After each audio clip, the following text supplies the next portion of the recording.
अज्ञानतिमिरान्तस्य ज्ञानाञ्जनशलाकया चक्षुरुन्मीलितं येन तस्मै श्रीगुरवे नमः। नारायण परा वेदा देवा नारायणाङ्गजाः नारायण परा लोका नारायण परामखाः नारायण परो योगो नारायण परन्तपः नारायण परं ज्ञानं नारायण परागतिः तस्मातेकेन मनसा भगवान् सात्वतां पतिः श्रोतव्य कीर्तितव्यश्च ध्येय पूज्यश्च नित्यदा। जयति जगति मायां यस्य कायाधवस्ते वचनरचनमेकं केवलं शाकलय्य ध्रुवपदमपि यातो यत्कृपातो ध्रुवोऽयं सकलकुशलपात्रं ब्रह्मपुत्रं नथास्मि। Sarvebhyah Namaskaraha. We are seeing the Narada Bhakti Sutras, and we have seen up to 53 sutras in the Narada Bhakti Sutras, and we are discussing about the topic Bhakti is, that is Parama Prema or Para Bhakti is Anirvachaniya. It cannot be explained because it doesn't go and reach the mind. It is beyond the mind. On that topic only, the next two sutras are there. So we will see the Sutra 54. Gunarahitam Kamana Rahitam Pradikshana Vardhamanam Avichinnam Sukshmadaram Anubhava Rupam. So this can be said as the Lakshana of Parabhakti also. Gunarahitam means the bhakti, that is Parabhakti, is beyond the gunas, without any attributes, devoid of attributes or gunas, guna rahitam, kamana rahitam, without any desires or any selfish motive, pradikshana vardhamanam, it increases moment by moment, avichinnam, it is undivided, it cannot be divided or unbroken, sukshmataram, very subtle, Anubhava Rupam, that is, we can only experience it. So, Guna Rahita means Bhagavan itself is Nirguna, that is the reality, and that Bhagavan is our self. So, that is the reality. But we impose the gunas and attributes to Bhagavan in the initial stages. That is okay for the Gauna Bhakti, but when that Bhakti intensifies and goes to the level of Para Bhakti, that all that will wither off, that guna and rupa, everything will wither off. Because when we worship Bhagavan with the rupa, then we are limiting that Bhagavan. For example, some people, they worship the rupa of Bhagavan Narayana, so they won't worship the rupa of Bhagavan Shiva. So it is only a partial worship. We are understanding Bhagavan partially. And the same vice versa. People who worship Bhagavan Shiva, they don't worship Bhagavan Vishnu. They don't even go to Shiva Vaishnava temples or read Bhagavata. And people who read Bhagavata don't read Shiva Purana or the Shaiva Granthas. So in that way, means we are limiting Bhagavan and we understand Bhagavan only partially. We understand the Rupa of Shiva Tattva and all that.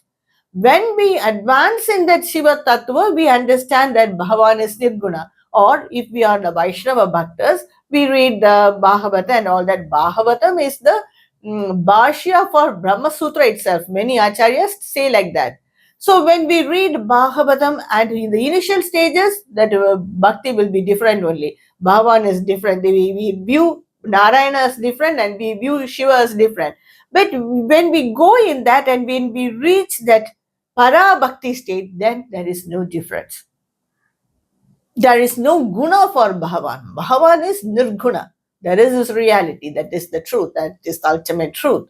So guna rahitam, when a person advances in bhakti and reaches the stage of para bhakti, then he will not see any rupa or attributes for Bhagavan. No leelas are important for him. It goes to that supreme state. So guna rahitam, kamana rahitam. And to attain all this, if we have desires and if we have any selfish motive, then we cannot go to that level. So para bhakti is always without desires. Initial stages we may begin with like that. We may worship Bhagavan to get something, because any person, they put their lot of effort. When they cannot do more than this, then they leave to Bhagavan. Bhagavan, please give me this result. Sometimes they will get, sometimes they may not get, because it is not based on only bhakti, it is based on so many factors like prarabdha karma, their own efficiency, everything, their own intelligence, power, everything. Basically, it is the prarabdha karma. So sometimes they get, sometimes they don't. If they don't get it, then they hate Bhagavan itself. He didn't, I gave him so much, he didn't give me anything. So all these are the Gauna Bhakti, that is the initial level of Bhakti. But when it advances and go to the level of Para Bhakti, then there will not be any desire. The only desire is Bhakti, to love Bhagavan. That is the only ultimate desire. So Kamana Rahitam, Pradikshana Vardhamanam. When a person go in that path, then we can see that our bhakti increases pradikshana, moment by moment. Initially, we like to worship Bhagavan in the morning and evening at that puja time or the sandhya time. So after some times, it becomes a habit in us to worship Bhagavan. So it will improve moment by moment. At one stage, we will not like to separate from Bhagavan itself. That is Parabhakti. Pradikshanam Vardhamanam Avichinnam. It cannot be divided. We cannot leave Bhagavan even in the adverse situations. We cannot be without worshipping Bhagavan at any time or under any circumstance. So this is undivided bhakti.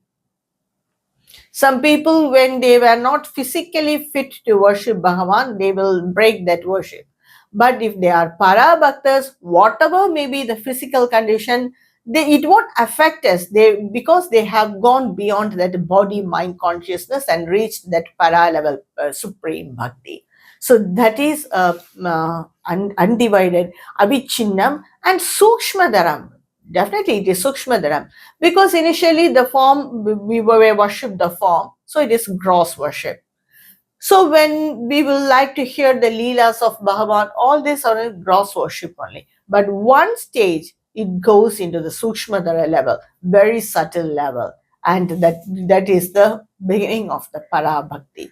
We do not want form, or we do not want any mantras to chant or any names to chant. It is just enjoying the bliss of Bhagavan. And that is the next guna also. Anubhava Rupam, only experience. Because in the worldly matters, whatever we say, it goes through the medium of our mind and senses. And everything goes through that. So to attain something, or we may have some idea about some material object, or even if we want to build a house, we may have some idea. Suppose we may get that it will align with that idea, sometimes it may not. Then we will get dejected. Because all that experiences pass through our mind and the senses. But para bhakti is beyond the mind and senses. So no one can understand what it is. That is what said in the previous last video's sutra also. Anirvachaniya, it won't reach the mind or buddhi. No one can define it. No one can say that this is para bhakti, because it is each one's personal experience. That is Anubhava Rupam. No medium or anything comes as a disturbance there. It is only pure experience. So that is the meaning of this sutra. And the next sutra is also connected with it. Sutra 55. Tat prapya tad yeva avalokayati tad yeva kshunoti tat eva bhashayati, tat eva chintayati. So once when we attain that stage of parabhakti, tad eva avalokayati, that we will see only that. That is, the people who are great bhaktas, they see everywhere bhava. They do not see any human being or any other being. Everything is Bhagavan to them. They will communicate with others also in that way only, just like communicating with Bhagavan. Or they do not want to see anything, they will be always in the thought of Bhagavan. So they see only Bhagavan. Tadyeva Shrunoti. They will hear only that. They get the chance only to hear about Bhagavan. That is why when we have acquaintance with a holy man or wise person, they just don't talk about anything. They just talk about Bhagavan. For us now it will be boring, but even if we go to that stage of Parabhakti, we like to talk about that only. To hear about that, Tadyeva Shrunoti, Tadyeva Bhashayati, to speak only about that, to speak only about Bhagavan. Even when we plan in our worldly life, when we plan to build a house or buy a car or any materialistic desire, we talk about only that, and we attract only that people who talk about it or who are interested in it, and we completely forget our well-being, and we talk about only that 24/7. We concentrate on only that. Bhakti is also like that.